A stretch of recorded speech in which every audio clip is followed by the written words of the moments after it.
All right, let's dive into a really cool new take on a classic logic puzzle. And trust me, this one has some pretty wild implications for the world of AI. So, picture this. You're standing in front of two guards. You know one of them always tells the truth and the other one always lies, but you have no idea which is which. Now here's the twist. You're not trying to find a safe door. Your job is to figure out your exact weight, and you only get one question to ask just one of the guards. So, what do you ask? Now, this isn't just some random brain teaser you'd find online. This actually comes from a 2025 paper by two brilliant minds, Elchanan Holmuscle from MIT and Amnon Schreiber from Bar-Ilan University. They basically wanted to see what would happen if you pushed the logic of that classic puzzle beyond a simple yes or no answer. And you gotta love the story behind this. Elchanan actually came up with this project as a 50th birthday gift for Amnon. How cool is that? Apparently, they both have a lifelong love for math riddles and puzzles. You know, it's that kind of genuine passion that really leads to some clever, out-of-the-box thinking. Okay, so to really get why this new puzzle is so clever, let's do a super quick refresher on the classic two-door version. You've probably heard this one before. Right, so in the classic puzzle, the winning question is, which door would the other guard say is safe? It's brilliant because no matter who you ask, the truth teller or the liar, they're both forced to point to the dangerous door. You just pick the opposite one and you're golden. The whole thing works because it's a simple binary choice, door A or door B. But what happens when the answer isn't a simple choice between two doors? What if it could be any number? Well, that's exactly the quantitative twist that Muscle and Schreiber threw into the mix.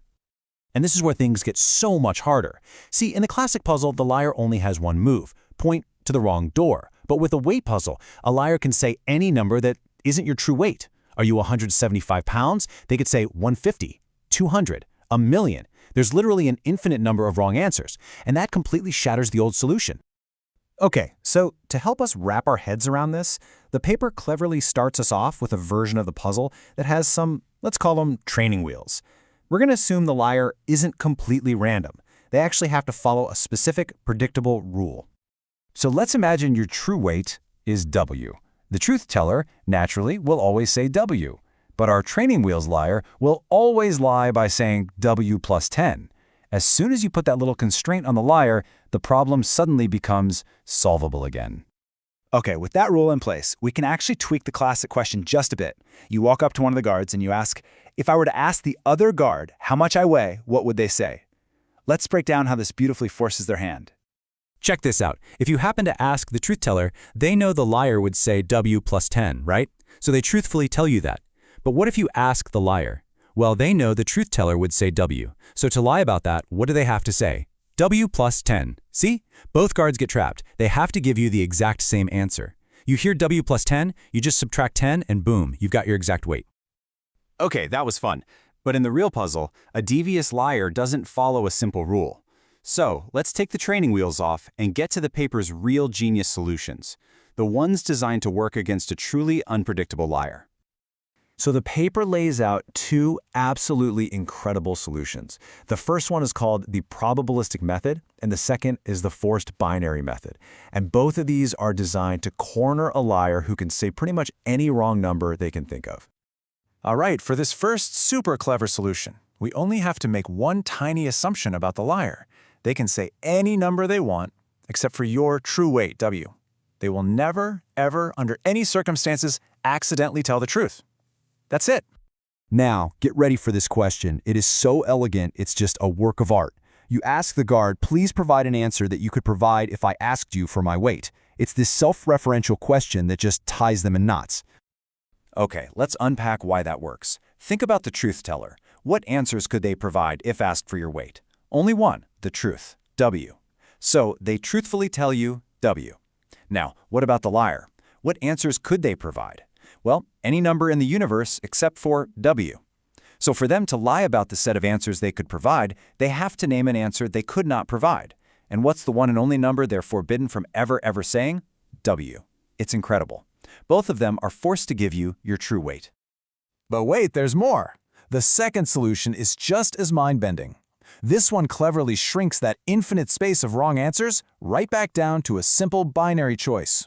You ask this: Imagine a world where you could only answer y or y plus 10. In that world, what would you say is my weight? So let's walk through the logic on this one. In that little hypothetical world you just created, what would the truth teller have to say? They'd be forced to say W, the truth. So, back here in the real world, they truthfully report that. Now the liar. In that hypothetical world, they'd have to lie, so they'd be forced to say W plus 10. But your question is about what they'd say in that world. So back here in reality, they have to lie about their hypothetical answer, forcing them to say the exact opposite, W. It's just brilliant. Once again, both guards point you straight to the truth. So this is way more than just a fun brain teaser, right? This kind of thinking about logical traps, constraints, and self-referential questions is directly connected to one of the biggest fields today, AI, and specifically prompt engineering. And you know what the authors did? As part of their research, they actually threw this exact problem at ChatGPT. And the results were, well, pretty fascinating. The AI got confused right away, thinking it was the classic puzzle. Then it just flat out claimed the harder version was unsolvable. And get this, even when they gave it the correct solutions, the AI's analysis of why they worked was complete nonsense. It became super clear it was just pattern-matching puzzles it already knew, not actually reasoning its way through a new problem. And that right there is the big takeaway. This whole exercise shines a huge spotlight on a critical limitation in today's large language models. I mean, they're amazing at recognizing and spitting back patterns from the mountains of data they were trained on. But the moment you give them a problem that's even a little bit out of distribution, something new and different, their ability to reason from scratch can just fall apart. So it really leaves you with a big question, doesn't it? If a clever logic puzzle, something a human can solve with a bit of careful thought, can totally stump a super advanced AI, what does that tell us about the real gap between artificial pattern matching and what we think of as genuine human reasoning? It kind of suggests that the path to true artificial intelligence might be a whole lot more puzzling than we think.